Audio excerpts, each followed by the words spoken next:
Okay, so today we just have to talk about what was revealed at the Nintendo Direct. Yeah, you all know. Danganronpa 2x2, 2x2, Danganronpa 4, whatever the fuck you want to call it. So, couple things. First of all, it is a little weird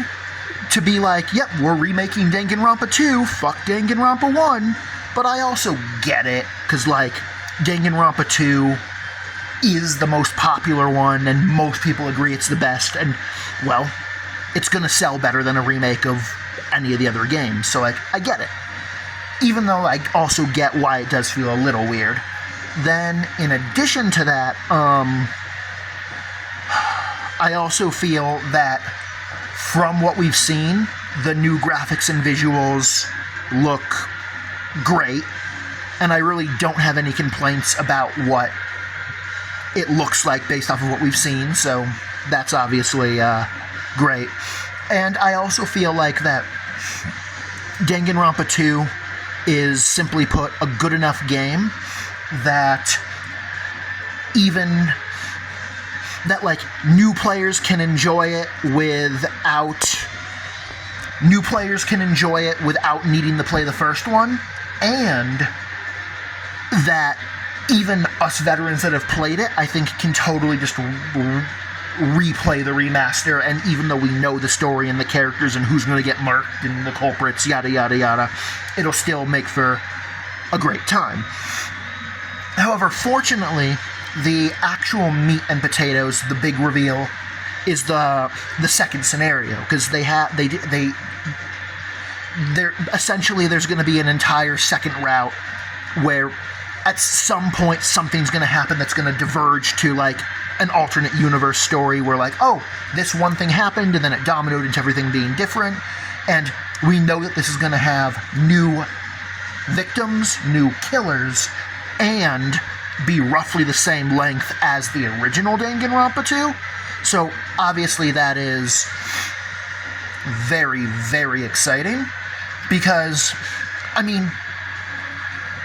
because worst case scenario, that just means we're going to get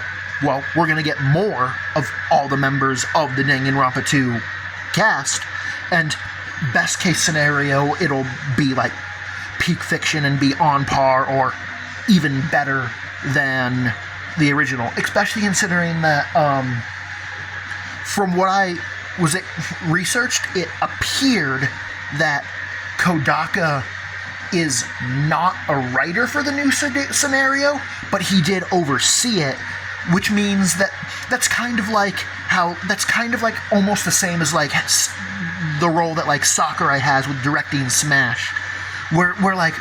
Kodaka didn't necessarily write the story, write the lines of dialogue, or make the decisions, but he definitely, like, approved everything, and he definitely would have had, like,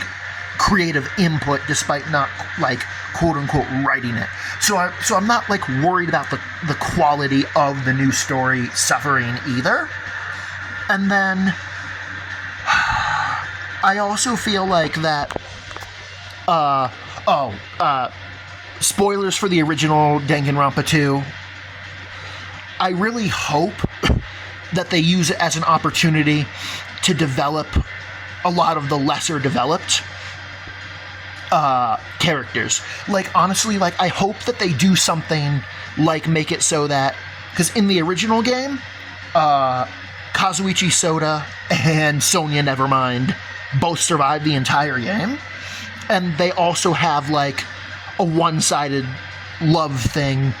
of Kazuichi simping for Sonia and Sonia always shooting him down and him not taking no for an answer. So, like, it would, like, think about how crazy it would be if, like, in, like, chapter 1, Kazuichi is flirting with Sonia, she shoots him down, he doesn't take no for an answer, and so then she just kills him. So Kazuichi's the first death, and then Sonia's the first killer, the first blackened. And then, therefore, our two Chapter 1 deaths are both survivors in the original scenario. And then, as a direct result, this would make it so that now characters like Teru Teru, the ultimate imposter, Mahiru, Hiriko, fuck. Not Hiriko. Hyoko. The fucking little kimono lolly. And then even, like, Mikan and Ibuki, like, they all die in the first half in the original. So I hope that all of them in the new scenario either are survivors or are late game deaths, so that way by the end we really can be in a situation where it's like, oh, every Danganronpa 2 character is goated, rather than like we're in a situation currently where like 10 of them are good and 5 of them are trash. But it is also hard, because I feel like that everyone's going to have different opinions about like who they want to have live, who they want to have die, yada yada. And it's also, Danganronpa's hard because it's also the type of thing where like whenever you play through a Danganronpa game, it's the type of thing where like you know that there's going to be lots of deaths and that most characters are going to die, so you accept that, but also most of the time you like all of the characters and you technically don't want any of them to die. Or it'll be something like there's like 1 or 2 shitheads where you're like, they can die, but otherwise you don't. So like, I feel like that's gonna be interesting regardless of what decisions they make when it comes to what changes. And it is really nice to know that because of the fact that the new scenario is already confirmed to be roughly the same length, it isn't just gonna be like minor deviations of like, oh yeah, there's like 2 or 3 hours of new content. And then also, of course, I think I said this already, but if we're having different victims and different killers, that should lead to entirely new class trials, which is obviously going to be fucking awesome. And then I feel like that really the last thing that I have to say for the time being is just that obviously Ibuki Miyoda's my GOAT, and when it comes to what her role in the new scenario is, I feel like if she becomes a survivor, I'll be happy.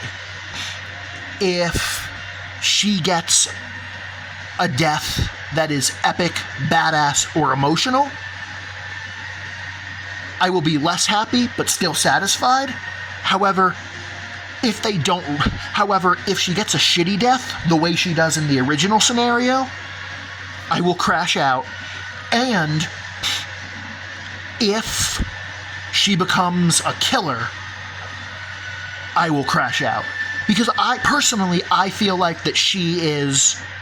not a killer at heart, and that she is a character, and I think that she's one of the few Danganronpa characters that really falls into the category of she would not ever kill anyone in a killing game no matter what. Because obviously some are eager, some will do it only if they're pushed, and some will never do it, and I really think that Ibuki falls into that category, and that the only way that you could, like, if she killed someone because she was like out of her right mind because of like the despair disease or some bullshit like that, that's the only way you could do it. But considering the fact that the despair disease is the most hated motive in the entire franchise, I suspect that it will probably not even be used in the new scenario. Obviously, it'll still be in the like remake remaster of the original, but yeah. Oh, and then that's right. This is actually the biggest thing. Like, I feel like that in this scenario, they are going to assume that the player has played either the original Danganronpa 2 or the Danganronpa 2 remaster before playing the new scenario. And therefore, I'm not sure how, but I feel like that everything in Chapter 6 involving Izuru Kamakura and the virtual world and Junko Land and AI and Alter Ego Junko, I think all of that shit is going to be completely or mostly different. And this prediction is a little bolder, but I also feel like that it is likely that they will assume that we have played Danganronpa V3 and that they might even directly tie the new ending of the new scenario in to V3, into the big V3 ending twist. And also, like, I don't want to get too headcanony or too tinfoil hatty, but depending on what their plans are for the future, I feel like them directly connecting Danganronpa to Rain Code or 100 Line or both is a very, very, very low possibility, but I also think that it is not 0% and that could happen. I'm not expecting it, but I do think that that's a possibility that we should prepare ourselves for and consider, but also not, like, don't take it too seriously, don't expect it or assume it, don't overhype, yada yada yada. And yeah, man, I don't want to ramble, but I feel like that as soon as I turn the video off, I'm gonna be like, oh shit, I forgot to mention something. But you know what, maybe, yeah, that's gonna be the end of this video, and if I remember something else, then maybe there will be a part 2.